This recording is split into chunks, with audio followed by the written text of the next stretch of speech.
They had worked for years to protect their children from the burden of their broken home. But the reality had percolated through in the end, and now it was engraved on the courtroom records.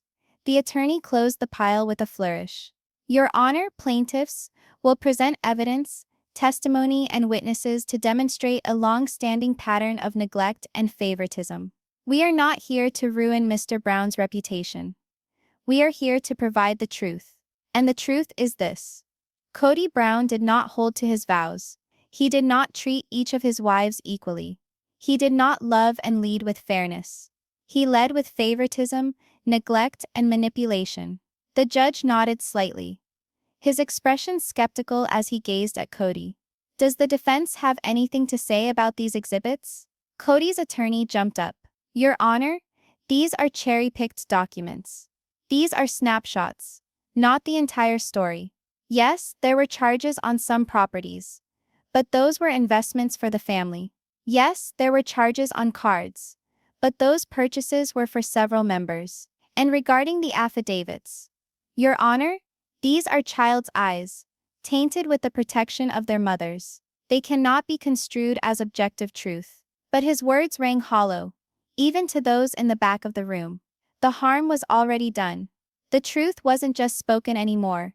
It was written, stamped, signed, and posted as proof. Christine's lawyer leaned in one last time. We're not asking for perfection, Your Honor. We're asking for acknowledgement. We're asking that this court recognize the years of imbalance, the years of broken promises, and the years these women carried burdens they should not have carried alone. The room was still for some very long moments, each eye darting from the attorney to the judge, from the judge to Kody, from Kody to the wives. And then suddenly Christine's voice came through. Your Honor, she spoke softly, but also firmly. We didn't want it to come to this. We never wanted our private lives aired in a courtroom. But we've lived with this truth long enough. And if the world only knows him by the man he pretends to be, then our silence will have made us accomplices. We cannot be silent anymore. Her words hit the room harder than any report. They weren't looking for justice. They were looking for freedom. Kody remained quiet now, his eyes moving back and forth among the papers, his wives and the audience. For the first time he was unsure. Not angry, not proud, but shaken. He knew what everyone else now knew. The curtain had been pulled back, and the hidden things were no longer concealed. The gallery exploded once more. Reporters moving hastily, the whispers turning to a roar. This was no longer a case. It was a revelation, and Kody Brown's empire of image was under siege. Piece by piece. The courtroom hummed like a hive on the brink of collapse. Christine's lawyer had deposited the receipts on the table. The wives had testified in unflinching solidarity, and the gallery had come close to exploding with each disclosure. But now everyone focused on Kody Brown. He sat rigid in his chair, jaw clenched, knuckles white against the table. His attorney leaned in, urgently whispering calm, measured words. But Kody's face was red with anger. His eyes shifted from Christine to Janelle to Meri, then to the bench, then back to the courtroom. He could feel it slipping, the story, the image, the control. Finally, as if he could no longer contain the storm within him, he rose. His attorney pulled at his arm, but Kody shook him off. No, he growled, loud enough to be picked up by the microphones. They want the truth? Well, they're going to get it. The gallery fell silent in an instant, anticipating what was going to transpire. Kody strode to the center of the courtroom, his voice thundering with passion. These women want to stand here and play the victims. They want to talk about favoritism, about neglect, about being abandoned. Fine. Let's tell the whole story. Let's talk about their failures. Christine flinched but held her chin high. Janelle folded her arms across her chest. Her eyes narrowed, ready. Meri's expression was harder to read, her face a mask of quiet defiance. Kody poked a finger in mid-air, pacing like a minister giving a sermon. Christine exited the marriage because she was not able to handle the rules, the organization, the responsibility that went along with our family. She didn't want to be involved in the hard work. She wanted out, and when she received it, she made me into the villain. Christine's mouth opened in astonishment, yet she remained quiet. her attorney's hand resting lightly on her arm in warning. Kody's voice grew louder, fueled by the grumblings in the crowd. And Janelle, don't forget, she was never dedicated to me. Not ultimately. Her dedication was to herself, to being on her own. She wanted the benefits of being in this household but not the costs. She desired freedom more than oneness. And when I attempted to guide, she pushed back against me at every turn. Janelle slowly shook her head, but the flash of pain in her eyes betrayed her stoic facade. Kody spun around, his eyes on Meri. For an instant, his tone softened, bordering on pity. And Meri hasn't been my wife in years. That's the truth. We've lived separate lives, and she knows it. She lingered because she didn't want to face that it was over. But I didn't leave her. She left herself. Gasps rippled through the courtroom. Some of the gallery members hissed under their breath. Others murmured in shock. Journalists wrote frantically, fingers racing to keep up. Kody flung his arms wide, his voice now ringing defiantly. You see, Your Honor, they want to portray me as some tyrant, some manipulator. But what actually occurred is this. They expected me to be everything at the same time. Provider, leader, husband, father, counselor, servant, listener. And when I couldn't be ideal, they turned against me. They broke their covenants. Not me. He faced the gallery, his eyes blazing with a combination of pride and desperation. Do you understand what it's like to live your life on camera? To have every imperfection blown out of proportion, every choice manipulated. They knew what they were getting into when we said we would do Sister Wives. They knew the world would judge. And yet here they sit, complaining of not being seen. The truth is they loved the spotlight, until it turned on them. The wives' table sat in silence, but the air was thick with energy, like the split second before a thunderclap. Christine's jaw was tight, Janelle's eyes glistened, and Meri's lips trembled with words she wasn't yet speaking. Kody pressed on, his voice almost frantic now, the edges of desperation bleeding into every syllable. I created this family. If it weren't for me, none of it would even be here. The houses, the kids, the lifestyle we had. It was all because of me. And now they want to take all that away. They want to get up here and tell me I gave nothing. That's a lie. That's the biggest lie of all. The judge held up a hand. Mr. Brown, I suggest you allow your lawyer to speak for you. This is not a theater for tantrums. But Kody wasn't done. He leaned across the table, his voice dropping, each word impacting like a sledgehammer. These women didn't lose confidence in me. They betrayed me. They shattered the very harmony we vowed to create. And now they're going to punish me for it. They want to bring me down in front of everyone because they couldn't keep up with the life we committed to together. That's the truth, Your Honor. That's the truth.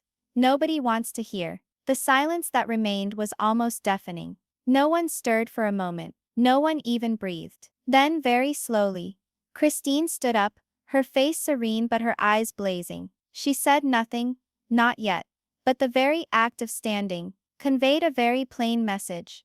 She wasn't frightened of him any longer. Janelle also stood up, her arms uncrossing, her eyes firmly on Kody. And lastly, Meri stood, her face pale but her posture erect. The three women stood together shoulder to shoulder, staring silently at the man who had attempted to dismantle them piece by piece.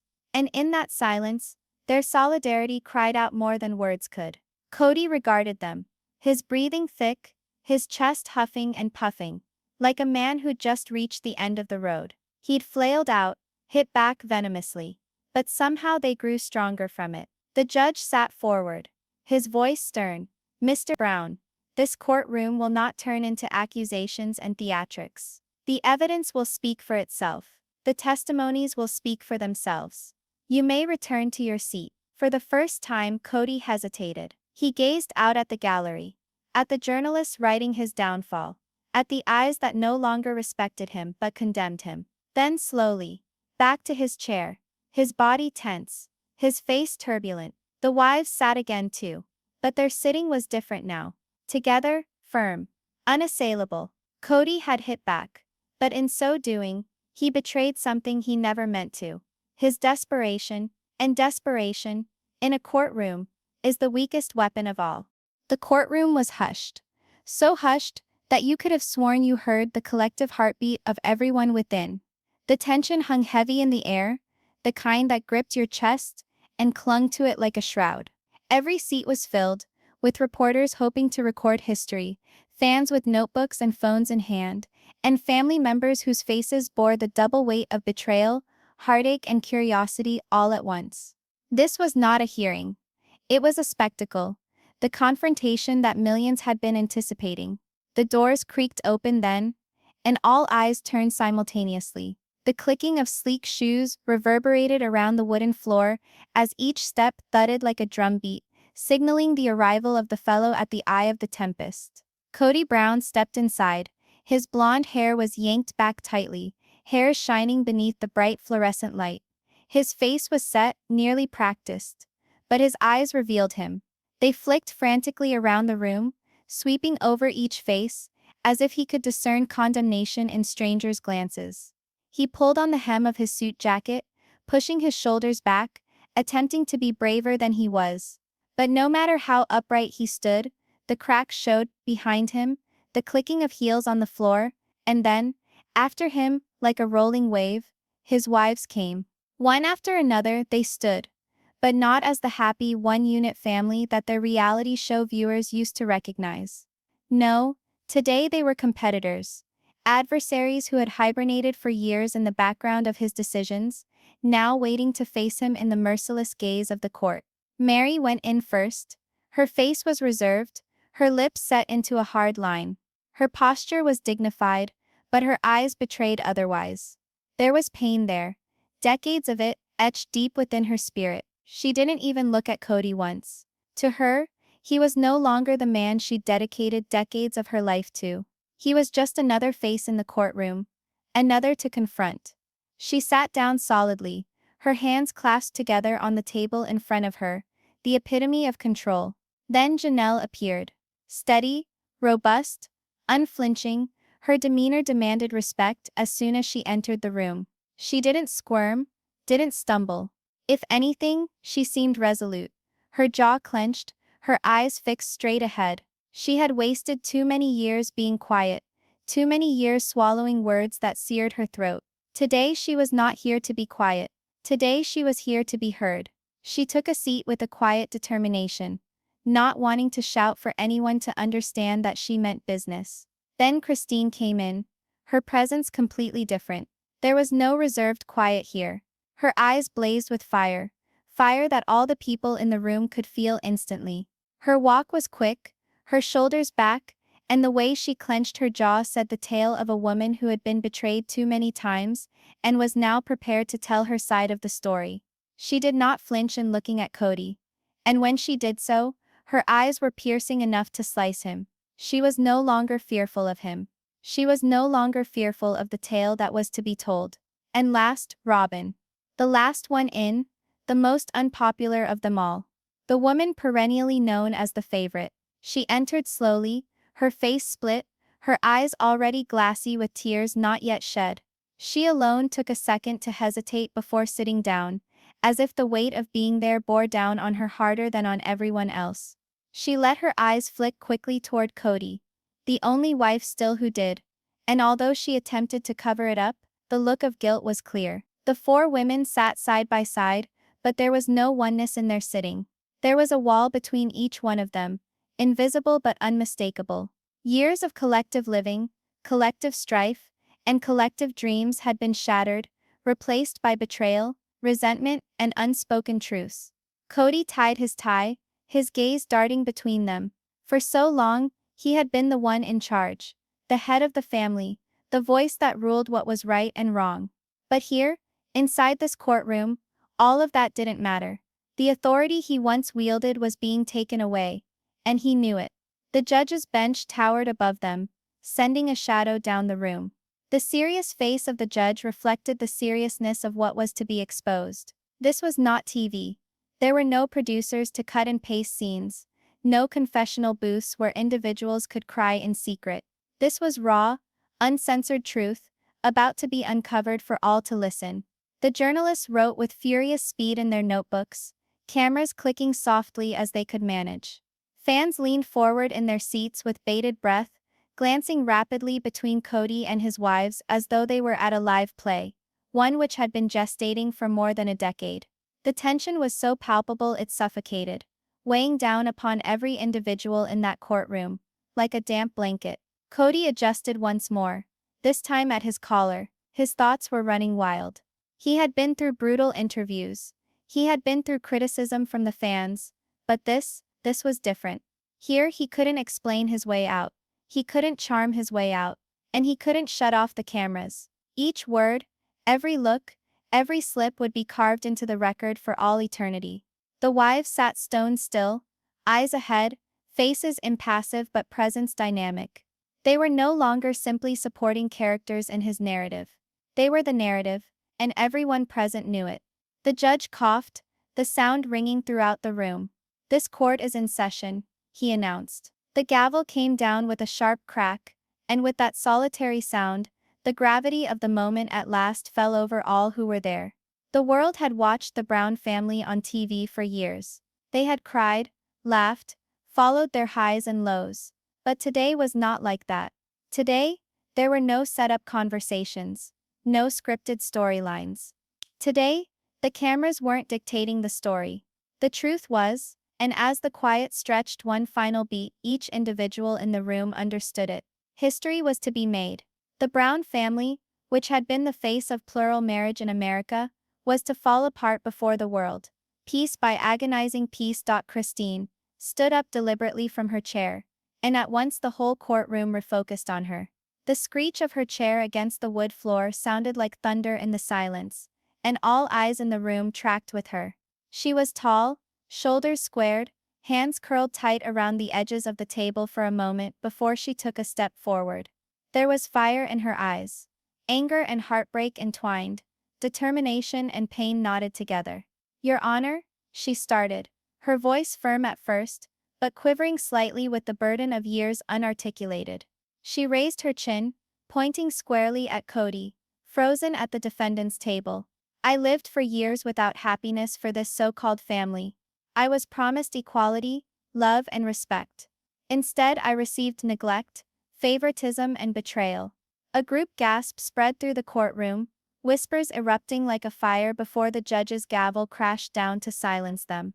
The air grew thick. Christine's words were not merely accusations, they were revelations with the power to break the family everyone believed they knew. She caught her breath, her voice steadying.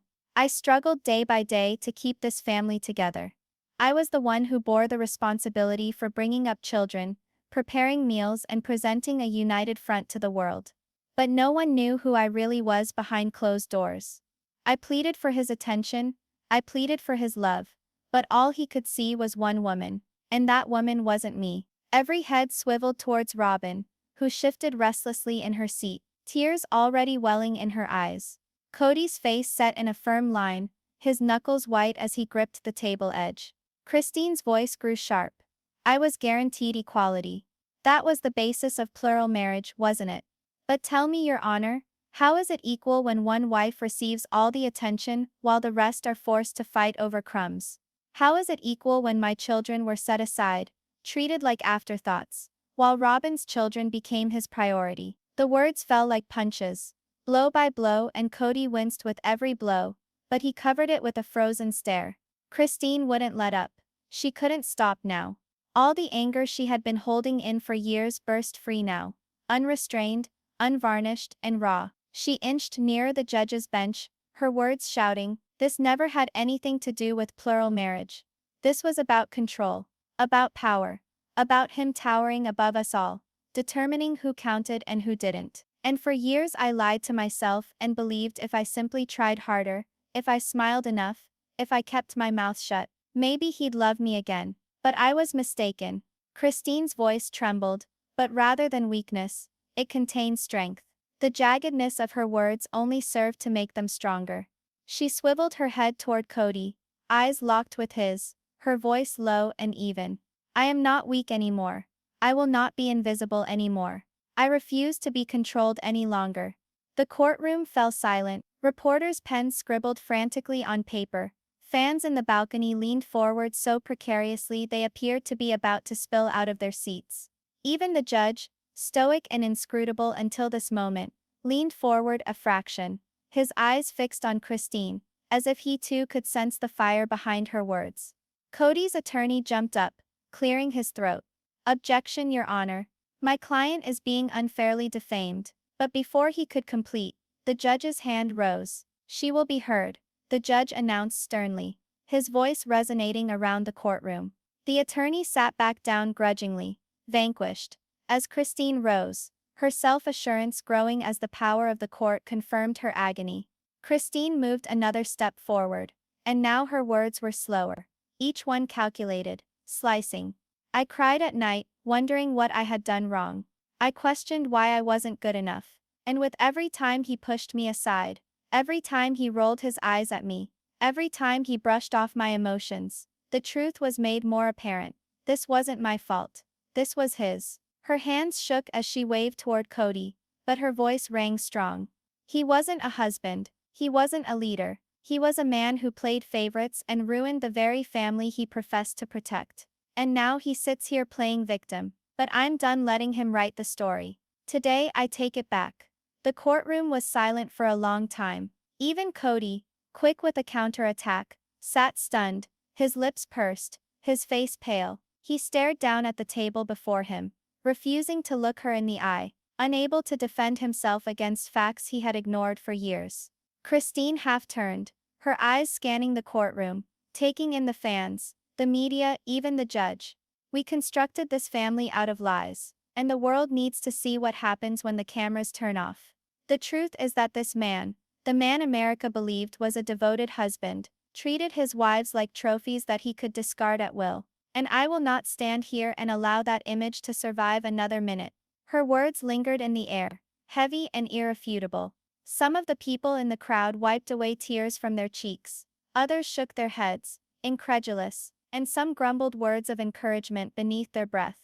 Christine did take a step back, her body shuddering yet her face firm, her spirit not broken. She had spoken what she had come to speak. She had set herself free from a lifetime of silence.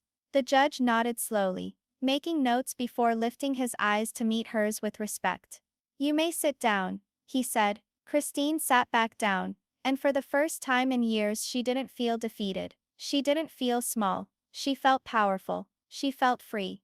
Kody refused to meet her gaze, instead fixing a point on the wall with an unclenched jaw and shallow breathing.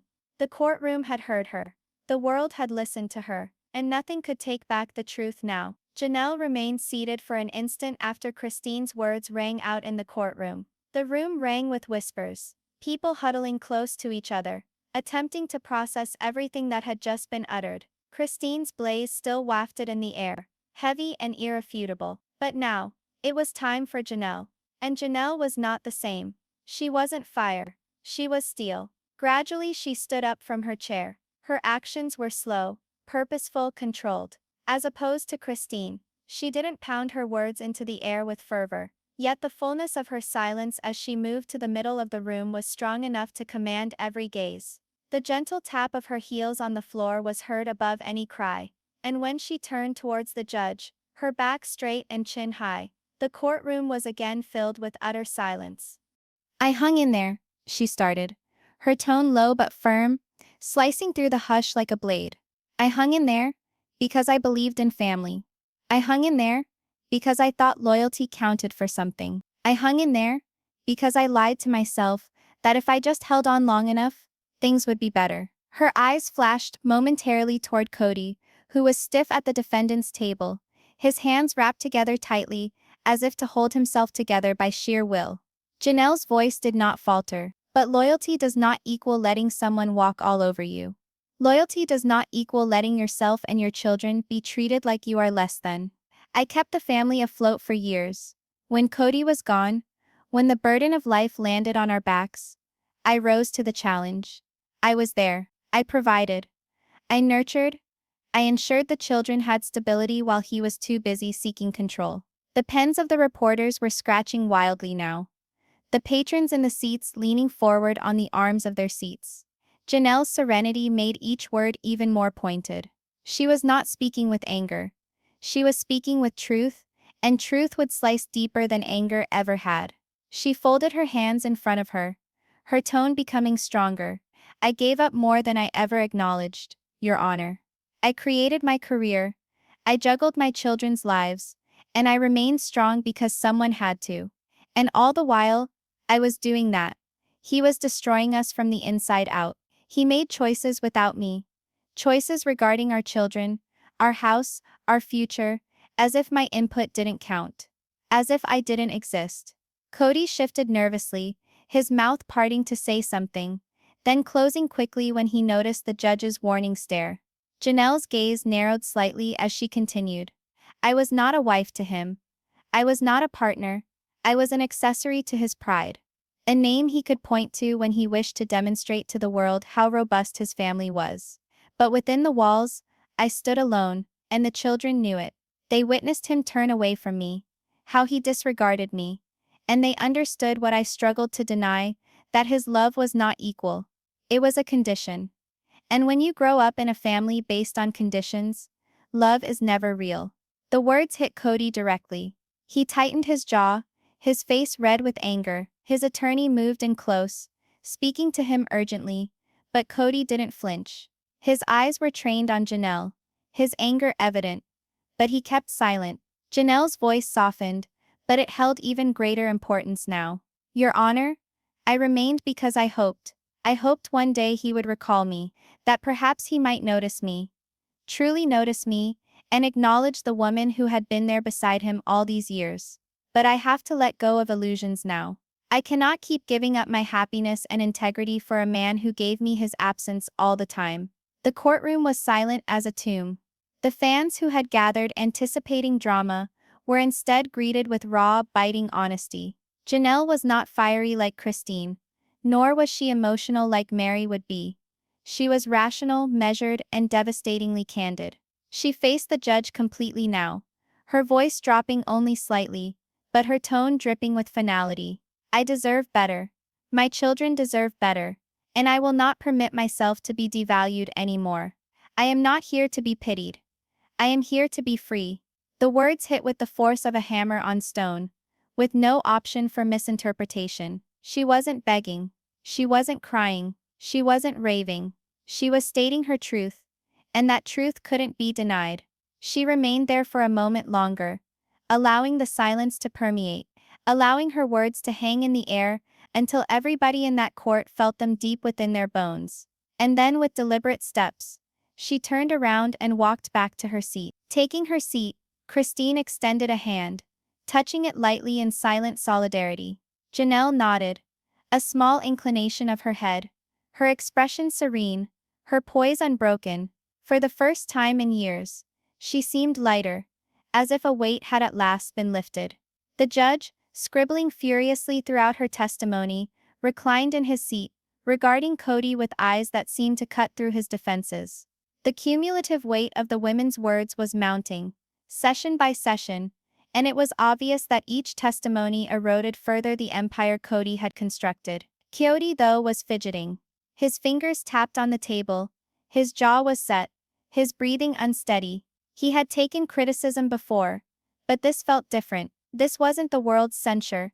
It was the censure of the women who lived alongside him, the ones who knew him better than anyone else. And it wasn't accusations that they spouted.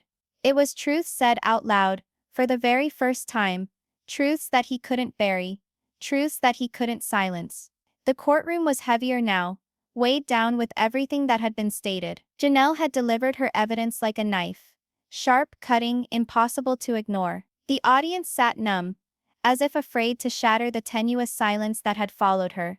And as the judge at last nodded and said, "You may be seated," the sound of her words hung in the air, a shadow that followed Kody everywhere he went. Meri sat silent, after Janelle's words were lost in silence.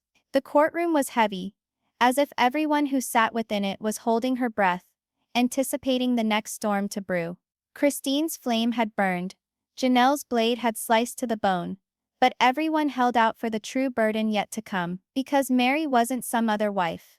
She was the initial, the one who'd been with Kody long before there'd ever been a TV show, before there'd ever been fame, before the world knew their names. She'd been there at the beginning of this tale, And now everyone lingered to find out how she'd recount its collapse.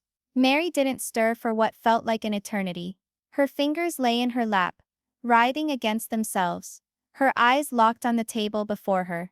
The suspense grew with each second, and then, after what felt like an eternity, she rose. Her pace was slow, calculated as if history weighed down decades of years upon her shoulders. And in a sense it did. The courtroom became quieter again, if that were possible. Even the journalists ceased writing, pencils poised over their notebook. They knew the forthcoming was not merely a new charge. This was the testimony of the woman who had lived longest in Kody Brown's shadow. Meri moved toward the center, her feet silent, nearly tentative, but when she raised her head, her face was etched from stone. She regarded the judge briefly, then turned her gaze toward Kody. He shifted restlessly beneath her regard, and for the first time, the man who had once been the one in control seemed diminutive. "I was the first," Meri told him, her voice low but loaded, each sentence falling heavy into the quiet. "I was the one who had faith in him from the start. I stuck with him when everyone else abandoned him. I helped build this family, brick by brick, sacrifice by sacrifice. And after it all, after all those years of devotion, what did I receive in return?" Her gaze didn't waver from Kody, and the force of it caused him to look away. His jaw clenched. "I received rejection," she went on, her voice crisper now. "I received loneliness. I received a husband who ceased to be a husband and became a stranger who slept in the same house. For years I have been a specter in this marriage. A name, a title, but never a partner." Gasps fluttered through the crowd, and Meri's voice grew steadier with every word. The more she spoke, the stronger she became, as if every ounce of silence she had swallowed for decades was finally spilling out. She hesitated, catching her breath, and when she continued, her voice vibrated with feeling that seemed to make the air in the room shake. "I gave him everything. My time, my commitment, my heart. And what did he do when I faltered? When I was weak? He did not stand with me. He did not forgive. He left me. He ridiculed me. He humiliated me." Meri's words sliced through the courtroom, and whispers erupted among the audience. Everyone knew what she was referring to. The infamous catfishing scandal that had rocked their marriage and left her reputation scarred. She hadn't spoken about it in years.